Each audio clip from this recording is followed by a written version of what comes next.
Hello बच्चों, अब हम लोग अगला टॉपिक पढ़ेंगे प्रिज्म से रिलेटेड। प्रिज्म से रिलेटेड टॉपिक हमारा क्या है? अल्पतम विचलन की स्थिति में आपतन कोण और अपवर्तन कोण का मान क्या होता है अल्पतम विचलन की स्थिति में। चलिए आइए, हमें यही सीखना है कि यानी कि आई का फार्मूला क्या होगा और आर का फार्मूला क्या होगा, किस केस में किसी लेंस से जब प्रकाश किरणें चलती हैं तो अल्पतम विचलन की कंडीशन में क्या होगा। सबसे पहले तो हम लोग प्रकाश किरणों को सीखा जाए। प्रकाश रे डायग्राम देख लेते हैं। ये हमारा एक प्रिज्म है, नाम दे लेते हैं कुछ ए बी सी। प्रिज्म है ए बी सी, जिसका प्रिज्म कोण क्या है? ए है। कोई प्रकाश किरण है, अब यहाँ पे समझिएगा, कोई प्रकाश किरण है, इस पे आके गिर रही इस तरीके से, तो इस पृष्ठ के लिए अभिलंब खींच लिया जाए। इस पृष्ठ के लिए अभिलंब जो होगा वो कुछ इस प्रकार से होगा। ये क्या है? नॉर्मल है आपका एन। एक प्रकाश किरण है, प्रकाश किरण का नाम दे लेते हैं पी क्यू। एक प्रकाश किरण क्या है? पी क्यू है, जो कि इसके पहले अपवर्तक पृष्ठ पे आपतित हो रही है। तो अभिलंब के साथ कितना कोण बना रही है? मान लेते हैं अभिलंब के साथ कितना कोण बना रही है? आई कोण बना रही है। ठीक है, तो अब क्या होगा? अल्पतम विचलन की स्थिति में कंडीशन होता है कि प्रकाश किरणें जब लेंस से अपवर्तित होती हैं तो आधार के समांतर हो जाती हैं। तो यह सीधे न जा करके, ध्यान से समझिएगा, ये सीधे न जा करके, ऐसे न जा करके सीधे क्या हो जाएगा? आधार के समांतर हो जाएगा। तो ये आपका हो गया क्या? आधार के समांतर हो गया। अभिलंब के साथ जो कोण बनाएगा वो आपका हो जाएगा क्या? अपवर्तन कोण आर। अभिलंब के साथ जो कोण बनाएगा वो क्या हो जाएगा? अपवर्तन कोण आर। और यही किरण जो होगा दूसरे वाले पृष्ठ के लिए, यही किरण दूसरे वाले पृष्ठ के लिए किसका काम करने लगेगा? इस वाले पृष्ठ के लिए आपतन कोण का काम, आपतित किरण का काम करने लगेगा।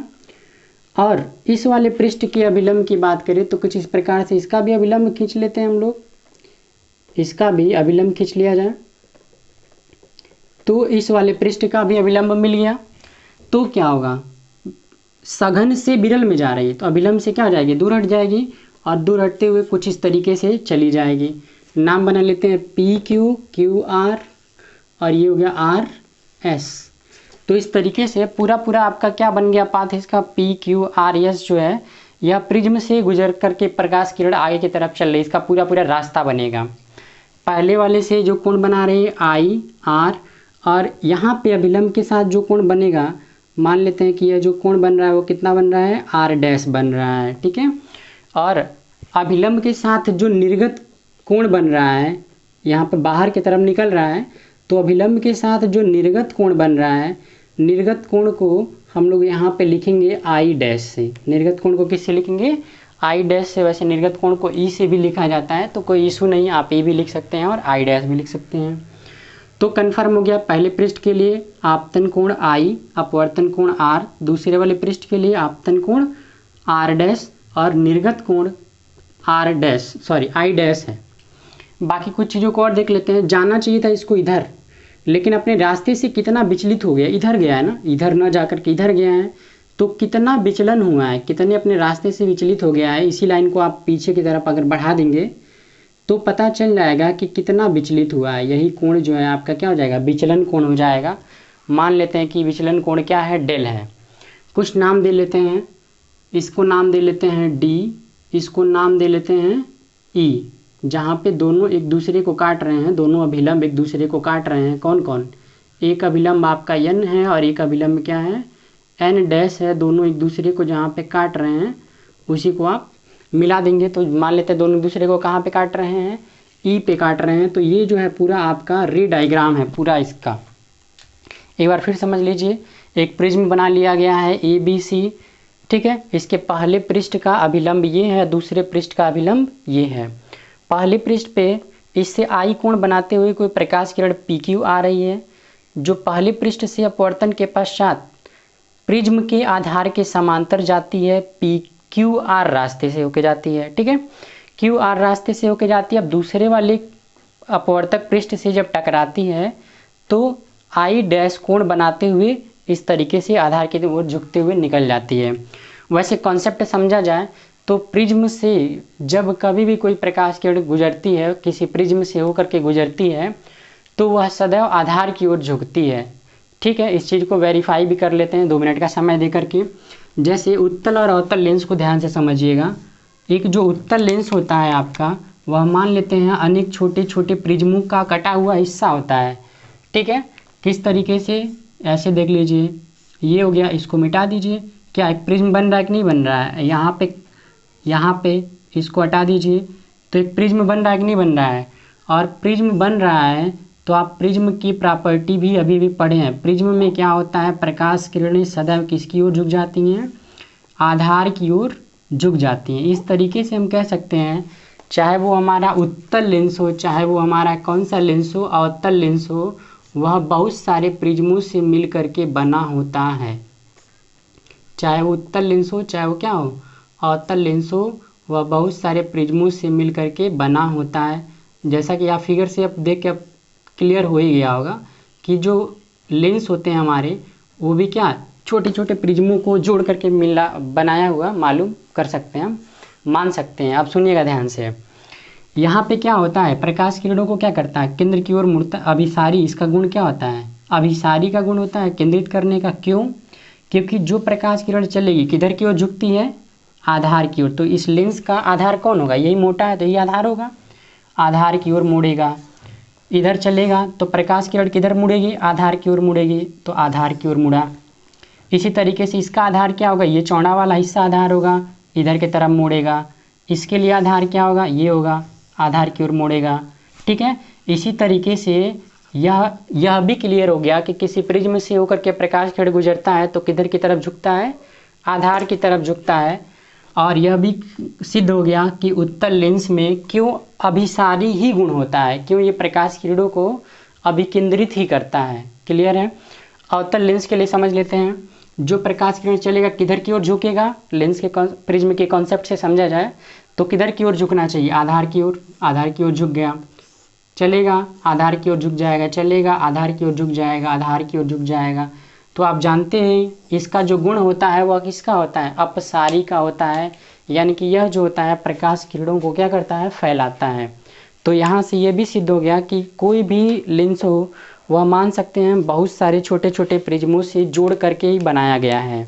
तो अब तक हम लोग सीखे हैं क्या कि अवतल लेंस, उत्तल लेंस में केवल प्रकाश किरणों के गुण हमारे क्या होते हैं? अपसारी और अभिसारी होते हैं। अब आगे का हम लोग देख लेते हैं क्या क्या हमको सीखना है। इसी का हमको डेरिवेशन सीखना है, आई और आर का फार्मूला निकालना है। छोटा सा डेरिवेशन है, बहुत ध्यान से समझिएगा, समझ में आ जाएगा। और यह डेरिवेशन कॉमन है, एक जो आप अगला टॉपिक पढ़ेंगे उसके लिए भी और इसके लिए भी दोनों कॉमन टॉपिक है। ठीक है, तो बहुत ध्यान से समझने की कोशिश करिएगा। अब ध्यान से देखिए, यह पूरा पूरा कोण आपका क्या है? आई है। ये दोनों किरणें एक दूसरे को क्या कर रही हैं? काट रही हैं। तो जब दो प्रकाश किरण एक दूसरे को काटती हैं तो ये शीर्षाभिमुख कोण क्या होते हैं? बराबर होते हैं। वर्टिकली अपोजिट एंगल बराबर होते हैं। यानी यह पूरा कोण और यह पूरा कोण क्या होगा? बराबर होगा। उसमें अगर ये आपका आई है, आर घटा दें तो यह जो आपका कोण मिलेगा वह कितना मिलेगा? आई माइनस आर मिलेगा। सेम इसी तरीके से यह और यह आई डैश, ये भी पूरा आई डैश बनेगा। तो जो बचा हुआ कोण है, ये जो कोण है, ये आपका कितना मिलेगा? यहाँ पे जो कोण है, टोटल कोण कितना है? आई डैश में से घटा देंगे कितना? R dash. जगह कम है इसलिए यहाँ पे दिखा दिया गया है। ठीक है, तो यह जो कोण मिला वह आई माइनस आर, और यह जो कोण मिला वह कितना मिला? I dash minus are dash. ठीक है, अब ऊपर एक त्रिभुज बन रहा है, कौन सा? Q R D, Q R D. ठीक है, तो लिखा जाए, चूंकि डेल, ये जो डेल है ये क्या है? बहिष्कोण है। चूंकि डेल त्रिभुज डी आर क्यू, त्रिभुज डी आर क्यू का बहिष्कोण है। कौन सा कोण है? बहिष्कोण है। ठीक है, तो जब बहिष्कोण है तो बहिष्कोण के नियम से चलते हैं। बहिष्कोण है बहिष्क कोण।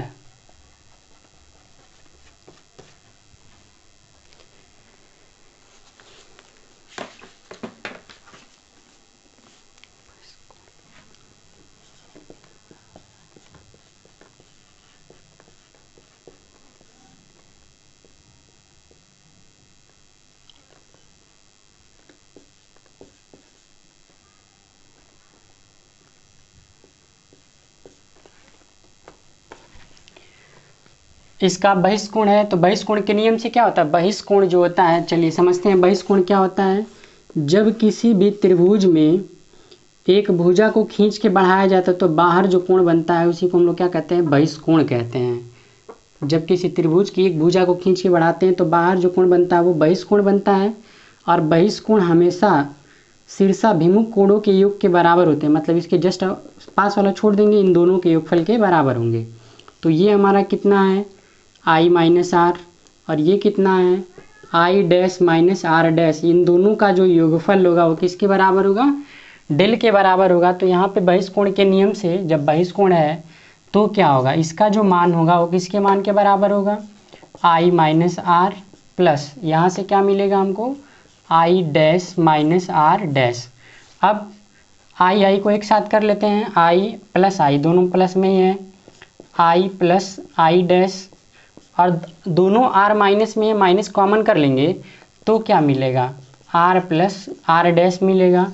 ये डेल इज इक्वल्स टू, पहला समीकरण बना के आप इसको छोड़ दीजिए। अब दूसरा दिमाग लगाइए, एक और त्रिभुज नीचे बन रहा है, इसको देख लेते हैं। त्रिभुज का नाम बनेगा क्या, क्यू ई आर।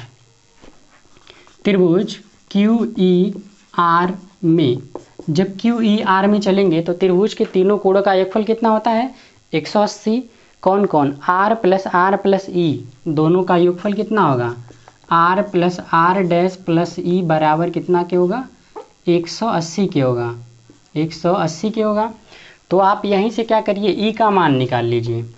तो जब ई का मान निकालेंगे तो क्या मिलेगा, e is equals to 180 minus, ये दोनों प्लस में है, दोनों ट्रांसफ़र हो जाएंगे तो क्या हो जाएंगे माइनस। तो यहाँ से किसका मान निकल गया, आपका ई का मान निकल गया। चलिए अभी ई का मान आगे काम आएगा। तो दो त्रिभुज स्टेप समझते रहिए, एक बार बहिष्कोण एक बार नीचे वाला त्रिभुज, दोनों को हम लोग सॉल्व कर चुके हैं।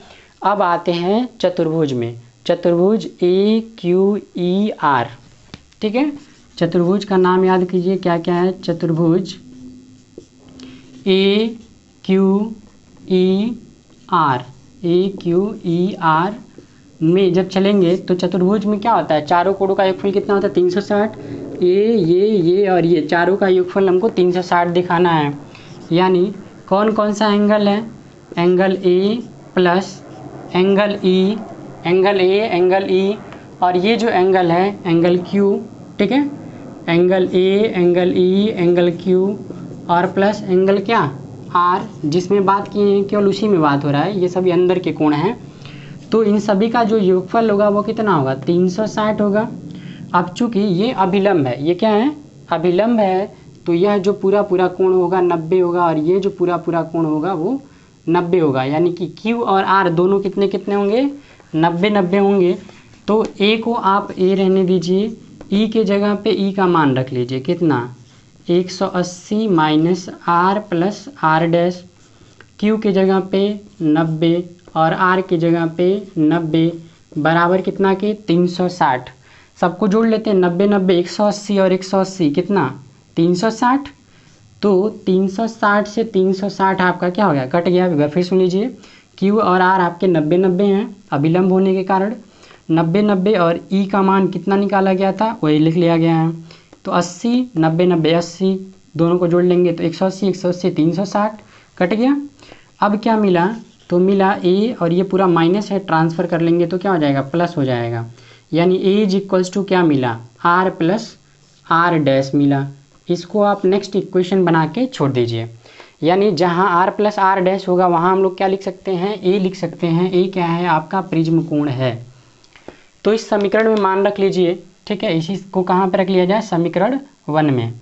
तो यहाँ पे हम लिखते हैं समीकरण 1 से, समीकरण 1 से जब चलेंगे तो क्या मिलेगा आपको, del is equals to I plus I dash, I plus I dash minus, इन दोनों के जगह पे हमको क्या लिख लेना है, ए लिख लेना है, क्योंकि ए के बराबर है। अब इसको आप बना लीजिए समीकरण नंबर 3। अब यहाँ से ध्यान से समझिएगा, अगर विचलन अल्पतम हो, चूँकि हमारा हेडिंग ही है अल्पतम विचलन कोण, del m, m for minor यानी कि कम, निम्नतम या अधिक कह सकते हैं, न्यूनतम कह सकते हैं या अल्पतम कह सकते हैं। यानी अगर विचलन कम हो तो इस कंडीशन में क्या होता है, आई जो होता है वो आई डैश के बराबर होता है। ठीक है, यहाँ पे लिखा जाएगा क्या, जब आपका विचलन जो है वो कितना हो, मिनिमम हो, कम से कम हो, तो इस कंडीशन में जो आई होगा वह किसके बराबर होगा, आई डैश के बराबर होगा, और जो आर होगा वह किसके बराबर हो जाएगा, आर डैश के बराबर हो जाएगा। तो अब इन दोनों समीकरणों से देख लिया जाए तब क्या मिलेगा, इसलिए जब आर आर डैश दोनों बराबर हो गया तो आर डैश को हम लोग आर भी लिख सकते हैं। तब क्या मिलेगा, मिलेगा ए बराबर 2r, आर प्लस आर कितना 2r। तो यहीं से आर का फार्मूला निकाल लेंगे तो ए इसके नीचे आ जाएगा, तो आर बराबर क्या मिल जाएगा, a/2। और आर क्या होता है आपका, अपवर्तन कोण होता है। ठीक है, आर क्या होता है आपका, अपवर्तन कोण। आर का फार्मूला मिल गया। ठीक है, तथा दूसरा फार्मूला बना लेते हैं। यहाँ पे हम लोग इस फार्मूले से चलेंगे, डेल को अब क्या लिखा जाएगा, डेल एम लिखा जाएगा। डेल को क्या लिखेंगे, डेल एम, डेल्टा भी पढ़ते हैं इसको। आई प्लस आई, इसके जगह पे भी हम लोग आई डैश के जगह पे भी आई लिखेंगे, तो आई और आई कितना 2i, आई और आई 2i माइनस ए को ट्रांसफ़र कर लीजिए इधर, तो क्या मिल जाएगा, डेल एम प्लस ए, और 2 मल्टीप्लाई में इधर आ जाएगा तो क्या हो जाएगा, डिवाइड, उधर बचा क्या आई। और आई आपका होता क्या है, आई आपका क्या है, आपतन कोण। ठीक है, आपतन कोण। आई बराबर फार्मूला क्या बना, फार्मूला बना आपका डेल एम प्लस a/2। तो ये दो फार्मूले आपके बन गए, किसके किसके, अपवर्तन कोण के और आपतन कोण के। आपका हेडिंग भी यही था कि अल्पतम विचलन की स्थिति में हम लोग अपवर्तन कोण कैसे निकालेंगे और आपतन कोण कैसे निकालेंगे। सेम इसी डेरिवेशन से रिलेटेड हम लोग एक स्टेप और आगे बढ़ेंगे। तो लेंस के लिए, प्रिज्म के लिए अपवर्तनांक का फार्मूले का सूत्र बन जाएगा। ठीक है, किसी पतले प्रिज्म से अपवर्तनांक का फार्मूला बन जाएगा। बस एक स्टेप और आगे बढ़ना है। यहाँ तक करने के बाद से सीधे सीधे हम लोग क्या लिखेंगे, अपवर्तनांक के लिए हम लोग क्या लगाएंगे, स्नेल का नियम लगाएंगे। ठीक है, इसके बाद हम लोग लिखेंगे क्या, स्नेल के नियम से। स्नेल के नियम से हम लोग जानते क्या है, स्नेल का नियम क्या होता है, स्नेल का नियम कहता है कि n = sin i/sin r, यही होता है। तो i की जगह पे जब i का फार्मूला रख लेंगे कितना, डेल m प्लस a/2 अपान r की जगह पे r का फार्मूला लिख लेंगे तो क्या मिल जाएगा, sin a/2। तो यहाँ से आपका एक फार्मूला और बन गया, किसका, प्रिज्म के अपवर्तनांक के सूत्र का निगमन। तो दोनों का डेरिवेशन एक ही में है, ये ध्यान से समझिएगा। एग्जाम में आपके क्या आता है, प्रिज्म का ही पूछता है, ये लास्ट वाला ही पूछता है। ये सब तो बस न्यूमेरिकल में काम आएगा, लेकिन सीधे सीधे अब हमारा हेडिंग क्या बन गया, किसी प्रिज्म के अपवर्तनांक के लिए सूत्र का निगमन। ये पूरा पूरा हमारा कंप्लीट हेडिंग बन गया है इसमें, और अपवर्तनांक का ये पूरा पूरा हमारा डेरिवेशन हो गया। जहाँ पे डेल एम क्या है, अल्पतम विचलन कोण या न्यूनतम विचलन कोण, ए क्या है, प्रिज्म कोण है। बाकी कुछ इसमें नया एलिमेंट नहीं है। स्पेशल केस देखते हैं। स्पेशल केस में यह बताया गया है कि यदि प्रिज्म कोण बहुत छोटा हो, यदि प्रिज्म कोण बहुत छोटा हो तब क्या होगा, यदि प्रिज्म कोण बहुत छोटा हो, यदि प्रिज्म कोण बहुत छोटा हो तो इस कंडीशन में हम लोग क्या करते हैं, ध्यान से समझिएगा। जब प्रिज्म कोण छोटा होगा तो इस कंडीशन में जो हम लोग साइन का रेशियो लेते हैं, यानी कि sine del m plus a/2 tends to, तब साइन का रेशियो हटा देंगे, क्योंकि हम लोग पूरा बहुत सारा डेरिवेशन पढ़े हैं जिसमें द्वारक छोटा होता था। जहाँ कहीं भी छोटे कोण के लिए बात होती थी वहाँ हम लोग रेशियो हटा देते थे, ट्रिग्नोमेट्रिक रेशियो। कहीं tan थीटा हटा देते हैं, कहीं साइन थीटा हटा देते थे। यहाँ पर साइन थीटा हट जाएगा तो क्या मिलेगा, डेल एम प्लस a/2 ये लिखा जाएगा। वह दूसरा नंबर नीचे वाला क्या मिलेगा आपका, साइन a/2 जो होगा वह किसके बराबर हो जाएगा, साइन का रेशियो हटा देंगे तो केवल क्या हो जाएगा, a/2। तब के लिए फार्मूला क्या मिलेगा, इसलिए n बराबर फार्मूला क्या मिलेगा, साइन अब हट गया तो केवल क्या लिखेंगे, डेल एम, इसके नीचे हम रहेगा del m plus a/2 whole upon, नीचे क्या लिखेंगे, a/2। तो 2 से 2 आपका कट गया, 2 से 2 कट गया। अब जो बचा a का इधर गुणा करा लीजिए तो क्या मिल गया, n a, बराबर कितना के डेल एम प्लस ए के। ए को आप इधर ला लीजिए तो माइनस हो जाएगा, तो क्या हो जाएगा एन ए माइनस ए बराबर कितना के डेल एम के।